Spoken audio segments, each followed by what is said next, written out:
Shall I pretend to be your girlfriend? Don't worry, I'm great at acting. Ha!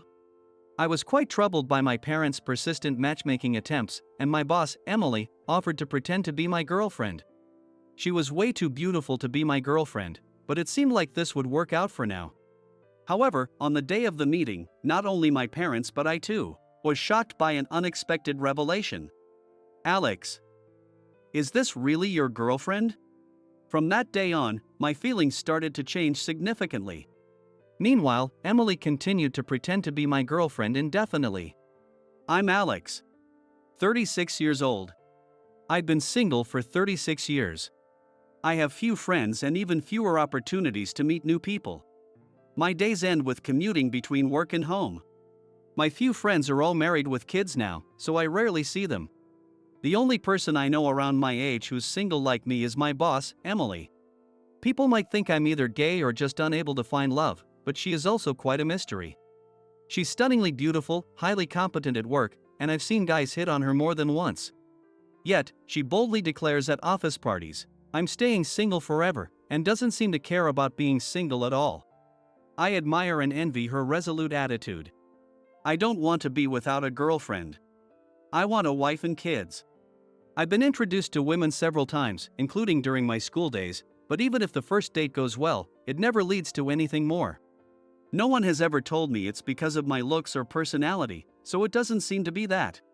What's the problem? Lately, I've been thinking about this all the time. Alex. Hey. Emily's voice snapped me back to reality. I was at work. Hey, you've been spacing out a lot lately. What's up? If something's bothering you, I'm here to help. No, it's nothing. I'll be more careful. Sorry. Even if I could talk to her, she wouldn't understand my worries. After all, she's someone who thinks being single is the best. It's already 4:30, and there's not much time left until the 5 o'clock end of the day. I need to finish these documents quickly. But if it means working overtime, that's fine too. Because my parents nag me if I go home early. I still live with my parents at my age, and lately, they have been pressuring me about marriage and grandchildren. I'm just worried about your future, Alex.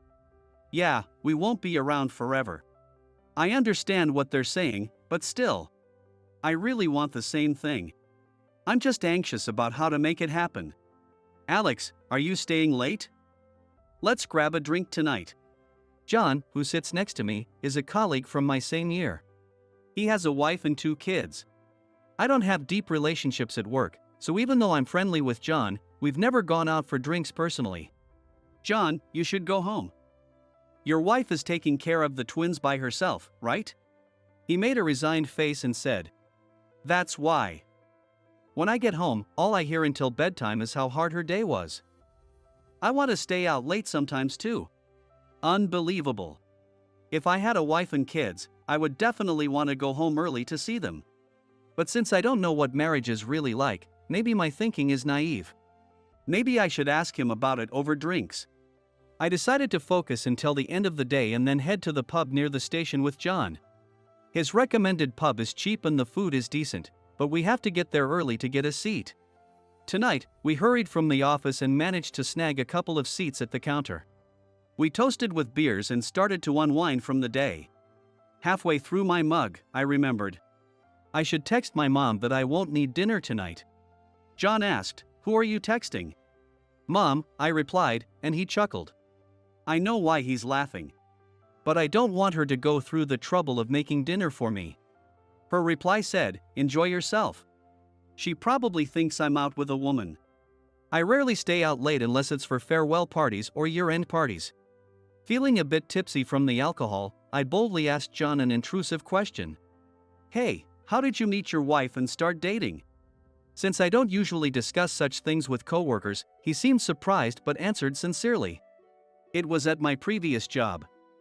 I joined this company mid-career, remember? My wife was my junior at my old company. So, how did you start dating? It was pretty normal.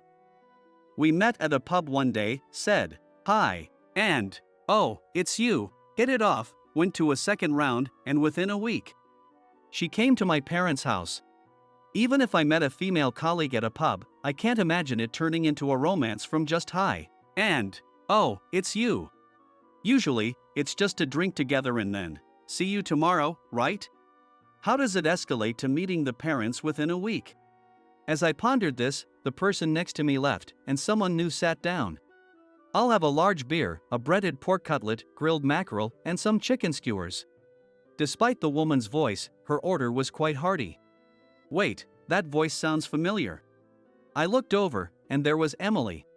The only empty seat at the counter was next to me. She comes to pubs alone? How impressive. She noticed me and we made eye contact. Hi. Oh. We ended up drinking together. And that cat was just so cute. I almost took it home, but then I came to my senses.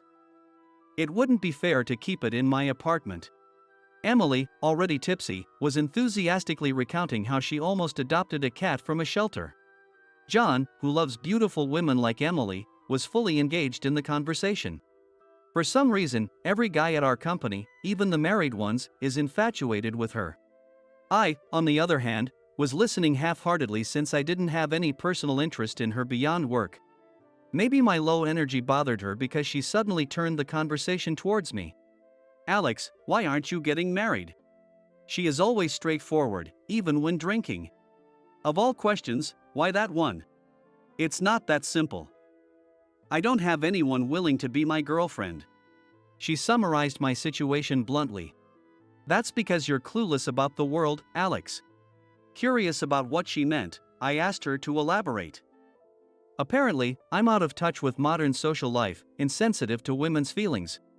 And not sophisticated enough. I was genuinely impressed.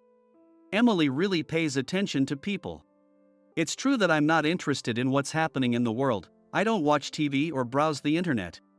I don't care about trends or places women enjoy. My hobby is reading. Specifically, paper books. I'm an analog. On weekends, I go to bookstores, and cafes are places for reading, not for talking. Why didn't I realize this sooner? I should meet a woman who shares my love for books. When I get home, I'll look for a book club or some social group for adults. I felt a glimmer of hope and downed the rest of my beer. That's exactly the problem, Alex. That's why you're not popular. Emily said, exasperated. Huh? What do you mean?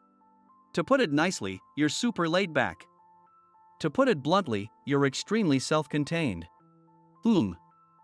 I may not be as outgoing as Emily, but how does she understand my thoughts so well? Is she a genius? Just as I started to take an interest in her, she had already moved on to another topic with John. We ended up at karaoke for the second round. Emily was an amazing singer. But I was exhausted from the unfamiliar night out, and my memory became hazy. When I got home past 11, my parents were grinning in the living room. I coldly told them, I just drank with a colleague. Seeing them visibly disappointed filled me with a sense of guilt. My parents are very close. During my teenage years, I found it embarrassing and would separate from them during family trips.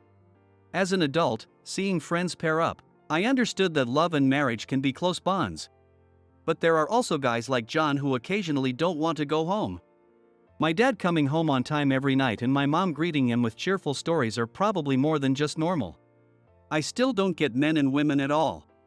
Anyway, I should take a bath and then read my mystery novel before bed.